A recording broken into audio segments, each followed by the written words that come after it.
He wasn't supposed to be the story. Richard Ene was the man who stayed in the background, who got things done when no one else could. He was the one you called when problems needed to disappear, not the kind who ended up splashed across every headline, the name whispered through prison walls, or used as a cautionary tale in the underworld. But that's exactly what he became. At first it looked like just another job, nothing unusual. A debt, a warning, a man who owed the wrong people too much money. But it didn't go the way anyone expected. One decision, one target, one squeeze of the trigger, and suddenly the entire foundation of the Comancheros motorcycle club began to tremble. Richard Ene was the club's enforcer. He wasn't the loudest, he wasn't the flashiest, but when the club said move, he moved. No questions, no hesitation. That was the life, until the order came that changed everything. And when it was over, the man in the crosshairs wasn't even the one who owed the money. The streets of Melbourne were quiet that night, uneventful, until they weren't. A car tailing another, a stoplight that turned red, a passenger window rolling down, and then silence shattered by gunfire. Metal hitting metal, rubber screeching, a body slumped forward, and a city suddenly on alert. What followed wasn't just fallout, it was a chain reaction. Retaliations, secrets unraveling, the code of loyalty, the one thing outlaw bikers swore by, began to crack under pressure. And Richard? He was at the center of it all. The trusted man, now watched from every angle, from the police, from rivals, from the very crew he called family. No one saw it coming. Not like this. Not from him. And as the truth started creeping into courtrooms and wiretaps, the legend of Richard Ene started to rot from within. This is the story of how it all unraveled. The murder that shattered the Comancheros, and the man who thought he could outrun the price of loyalty. Richard Ene was the Comancheros' enforcer, a figure who commanded both fear and respect within the club. Unlike the president, whose authority was overt, the enforcer's power was wielded in the shadows, dealing with matters that required a firm hand and discretion. Ene's reputation was built on his unwavering commitment to the club's code and his readiness to enforce its will, no matter the cost. The Comancheros Motorcycle Club, founded in Sydney in 1968 by Scottish immigrant William George Jock Ross, was inspired by the 1961 John Wayne film, The Comancheros. Ross, a former soldier, instilled a militaristic structure within the club, emphasizing discipline and loyalty. This foundation attracted individuals who resonated with such values, setting the stage for the club's evolution. As the club's enforcer, Ene's role was pivotal. He was the embodiment of the club's authority on the streets, ensuring that its rules were upheld and its interests protected. His actions were direct reflections of the club's stance, making him both a respected and formidable figure. However, in the volatile world of outlaw motorcycle clubs, power is a double-edged sword. The same qualities that elevated Eene within the Comancheros also placed him in precarious situations where one misstep could lead to unforeseen consequences. The Comancheros' history is marked by intense rivalries and violent confrontations. Notably, internal conflicts led to significant schisms within the club. In 1982, Anthony Mark "Snotty" Spencer, who had grown disillusioned with Ross's authoritarian leadership, established a second chapter of the Comancheros. This faction eventually broke away to form the first Australian chapter of the Bandidos Motorcycle Club, setting the stage for the infamous Milpera massacre in 1984, where 7 people were killed, including a 14-year-old bystander. Within this turbulent environment, Ene's role as enforcer became increasingly complex. He was not only responsible for external enforcement, but also for navigating the internal dynamics of a club rife with power struggles and shifting alliances. The weight of these responsibilities, coupled with the ever-present threats from rival clubs and law enforcement, created a pressure cooker situation.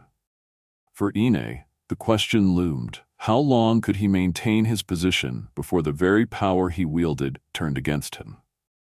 In the world of outlaw motorcycle clubs, the ascent to power is often swift, but the descent can be even swifter. For Richard Ene, the countdown had begun. In the late 1960s, Sydney witnessed the emergence of a motorcycle club that would redefine the landscape of outlaw biker culture in Australia. Founded by Scottish immigrant William George "Jock" Ross, the Comanchero Motorcycle Club was more than just a group of motorcycle enthusiasts. It was a brotherhood forged in discipline, loyalty, and an unwavering code of conduct. Ross, drawing inspiration from the 1961 John Wayne film The Comancheros, instilled a militaristic structure within the club, emphasizing hierarchy and obedience. Members were subjected to weekly paramilitary drills, and an elite strike force was established to handle the club's most critical operations. The Comancheros' reputation for violence and control grew rapidly. In 1984, internal divisions led to the formation of a rival chapter, the Bandidos, culminating in the infamous Milpera massacre. This violent confrontation between the two clubs resulted in 7 deaths, including that of a 14-year-old bystander, and marked a turning point in Australia's perception of outlaw motorcycle gangs. Loyalty within the Comancheros was paramount. Members adhered to a strict code. We do what we want, to whom we want, when we want. This mantra underscored their operations, from debt collection to territorial disputes. However, such an uncompromising stance often led to internal strife and external conflicts. In 2009, a violent brawl at Sydney Airport between the Comancheros and the Hells Angels resulted in the death of Anthony Zervas, highlighting the club's readiness to engage in public acts of violence. The club's expansion was not limited to Australia. By the 2010s, the Comancheros had established chapters in New Zealand, Southeast Asia, and parts of Europe, often clashing with local authorities and rival gangs. Their international reach was facilitated by a network of alliances and a reputation that preceded them. Yet with expansion came increased scrutiny. Law enforcement agencies across multiple countries began targeting the Comancheros' operations, leading to arrests and the disruption of their activities. Despite these challenges, the club's influence remained significant, a testament to its deeply ingrained culture and the loyalty of its members. But in such an environment, where power is both a shield and a target, one must ask, how does unwavering loyalty withstand the pressures of law enforcement, internal betrayal, and the ever-present threat of violence? And when the very code that binds begins to fray, what becomes of those who once stood at the pinnacle of this formidable organization? In the underworld, debts are settled not with reminders, but with retribution. A $200,000 unpaid debt became the catalyst for a series of events that would expose the fragility of the Comanchero Motorcycle Club's code of silence. The intended target of this retribution vanished, leaving the enforcers with a decision: wait or redirect their wrath. They chose the latter, setting their sights on Mitat Rasimi, a figure with ties to the notorious Tony Mockbill's drug empire. On March 3, 2019, as Rasimi drove through Dandenong, he was ambushed. A hail of bullets ended his life, a message delivered with deadly precision. But this act of violence, intended to assert dominance, instead unveiled cracks within the Comancheros.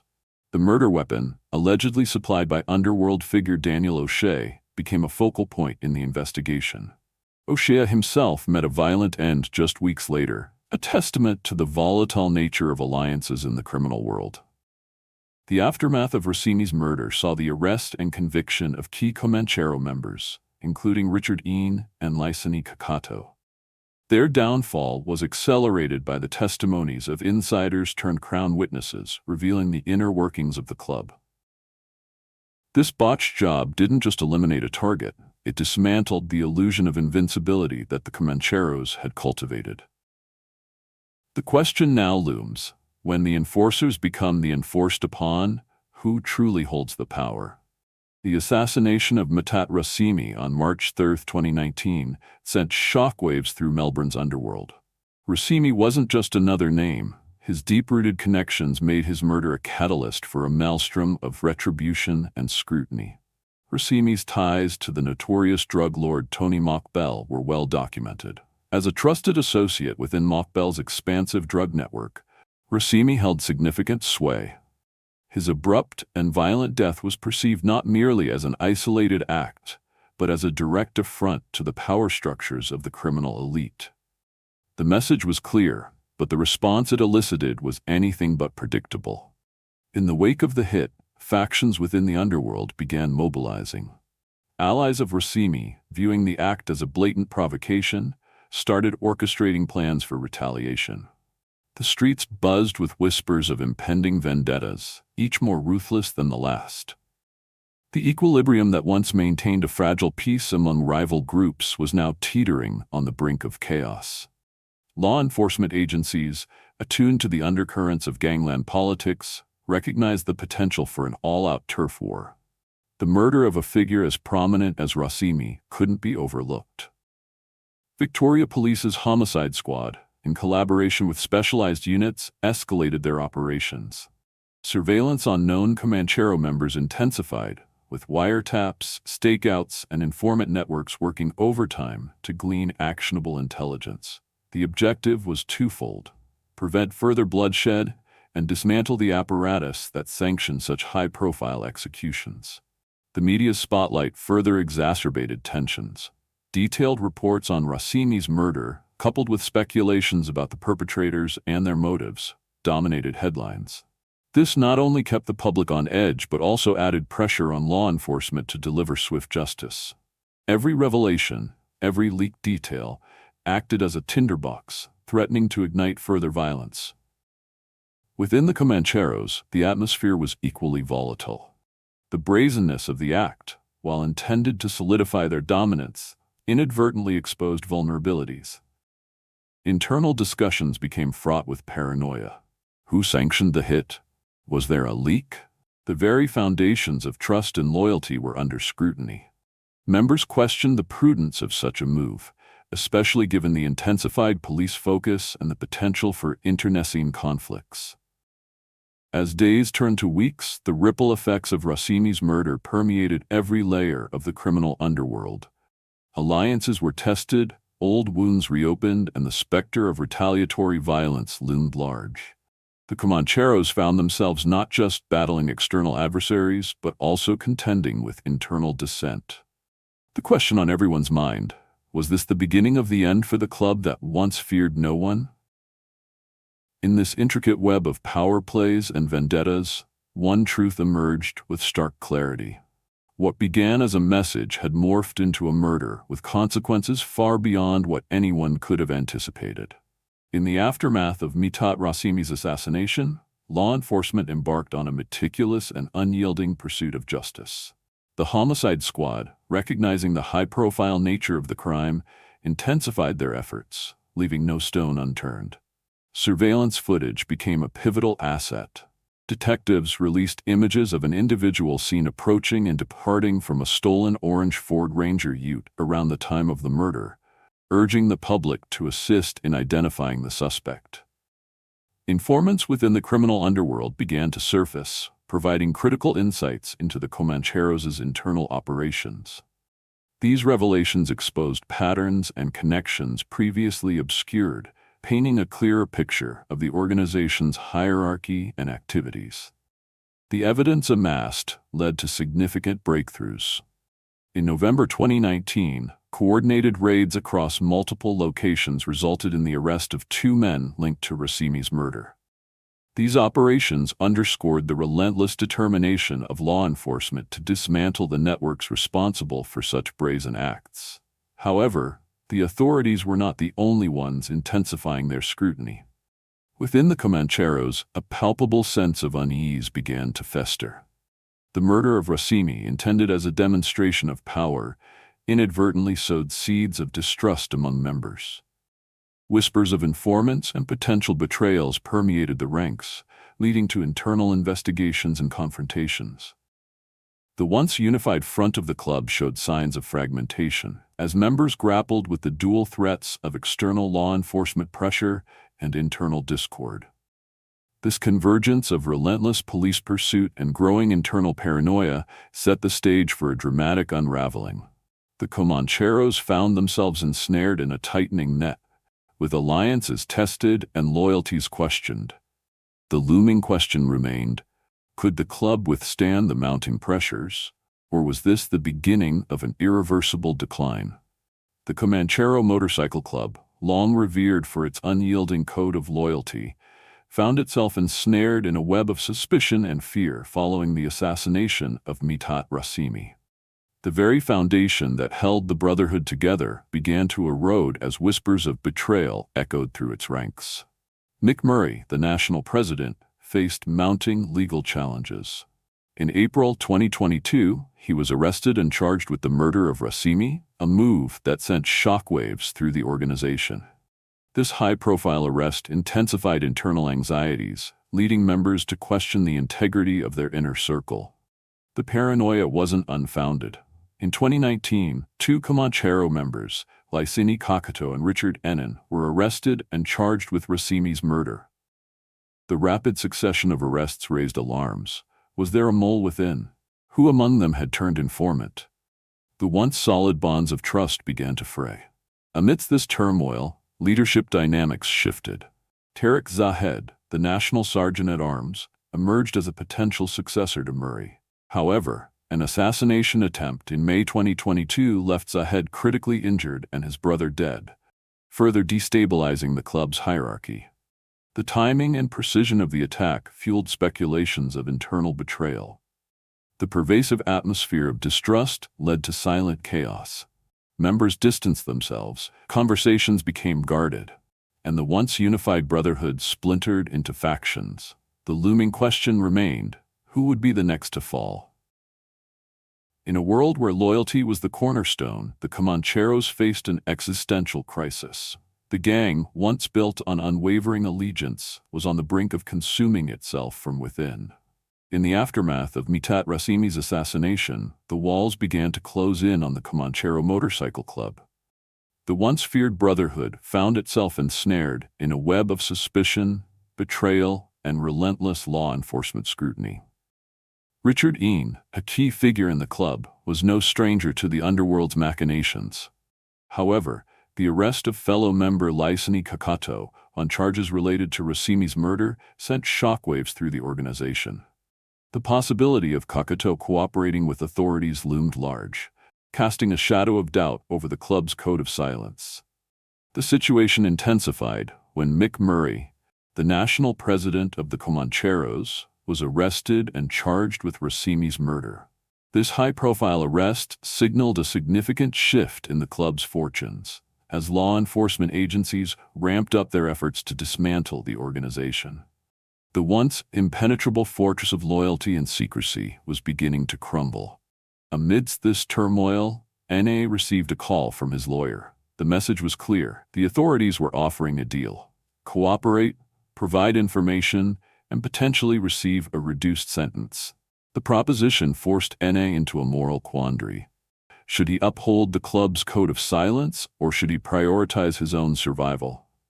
The weight of this decision bore heavily on Eene. The very principles that had guided his life were now in conflict. The brotherhood that once provided a sense of belonging was now a source of fear and uncertainty. The line between loyalty and self-preservation had never been more blurred. As Eene grappled with this dilemma, the broader implications for the Comancheros became evident. The organization's foundation was eroding, and the choices of its members would determine its fate. The question remained: would Eene choose to save himself, or would he go down with the gang?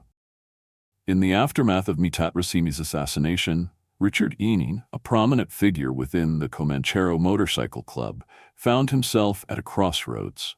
The once unbreakable bonds of brotherhood were fraying, and the walls of loyalty that had long shielded the club's inner workings were crumbling under the weight of internal betrayals and relentless law enforcement pressure. Ene's predicament was emblematic of the club's deteriorating state. The arrest of fellow member Licini Kakato on charges related to Rasimi's murder signaled a breach in the club's code of silence. The subsequent arrest of national president Mick Murray further destabilized the organization, casting a shadow of doubt over its leadership and future. Amidst this turmoil, Ene received an offer from law enforcement: cooperate and potentially mitigate the consequences he faced. This proposition forced Eene into a profound moral quandary. Should he uphold the club's code of silence, or should he prioritize his own survival? The weight of this decision bore heavily on Eene. The very principles that had guided his life were now in conflict. The brotherhood that once provided a sense of belonging was now a source of fear and uncertainty. The line between loyalty and self-preservation had never been more blurred. As Eene grappled with this dilemma, the broader implications for the Comancheros became evident.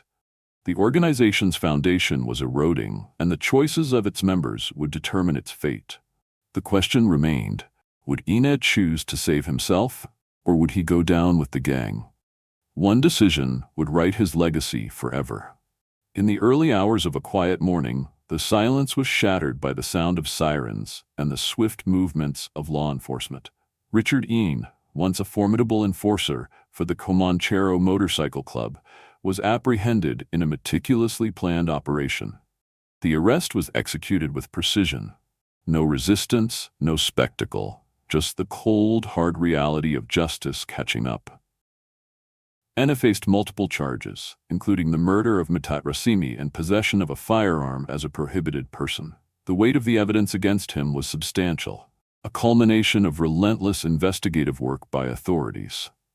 The news of his arrest sent shockwaves through the Comanchero ranks, a stark reminder that no one was beyond the reach of the law. The media frenzy that followed painted a vivid picture of a once feared enforcer now facing the full force of the justice system. Within the club, the atmosphere was tense. Members grappled with the reality that their inner circle was vulnerable, their secrets exposed. The arrest of Eene was not just a legal blow, it was a psychological one, eroding the very foundation of trust and loyalty that the club was built upon. As the legal proceedings unfolded, the internal chaos within the Comancheros escalated. Allegiances were questioned, and the fear of further arrests loomed large.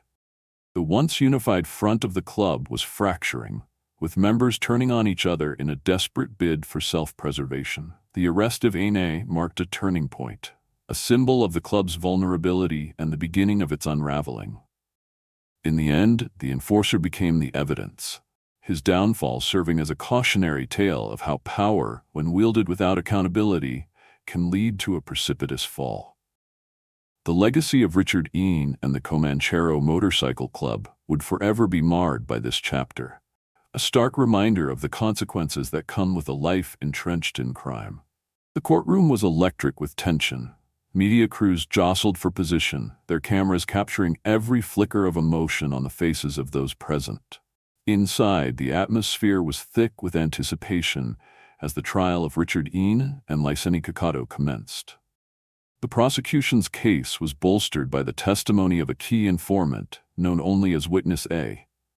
This insider provided a chilling account of the Comanchero Motorcycle Club's inner workings, linking the gang to multiple murders and significant drug importations. Witness A's revelations painted a picture of an organization steeped in violence and betrayal. As the trial progressed, the courtroom became a theater of raw emotion. Outbursts erupted as the accused confronted the weight of the evidence against them. The once unbreakable bonds of brotherhood were laid bare, revealing fractures and fault lines. The media's coverage intensified, with headlines detailing the trial's dramatic twists and turns. The public watched, captivated by the unraveling of a criminal empire. Yet, amidst the spectacle, a deeper narrative emerged, a story of loyalty, betrayal, and the consequences of a life lived on the edge. But the trial's revelations were just the beginning. As the proceedings drew to a close, whispers of further indictments and deeper investigations circulated. The underworld held its breath, bracing for the next wave of justice. Richard Ene's name once commanded respect within the Comanchero Motorcycle Club. As an enforcer, he was known for his unwavering commitment to the club's code and his role in upholding its reputation.